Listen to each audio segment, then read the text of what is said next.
Yo, hello guys, and welcome back again to a brand new video. In today's tutorial, I will show you how you can actually set up a WordPress theme inside of your WordPress website. So first of all, as always, what we need to do is go ahead and open our website. So let's go to our website just like so, and let's access to the dashboard by going to wordpress.com/wp admin. So let's go here, and this is the page that will opens for us. So here we put our password and we log in simply just like that.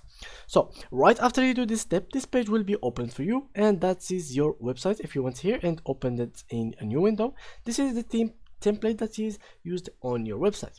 If you want to change it to anything else, you can basically just go ahead to appearance, and from there you go click on themes.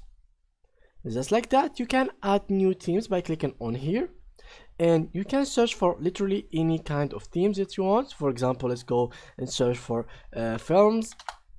You can actually get some film stuff. So here's some films templates, movies. So film, let's move S. Here is some extra stuff that you can find. For example, if you wanted to make a website like, for example, Netflix or stuff like that, you can even I don't know if it is possible, but let's check if anime can exist. All right, if you want to make some anime website, here it is the template for you. There is also gaming template.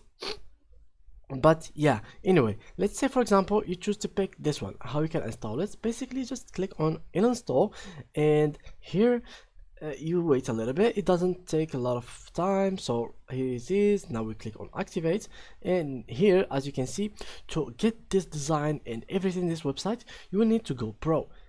So if you wanted to go pro, you can get the pro by here by paying a little bit of money, and you will get all of this access. So all this access will be available for you.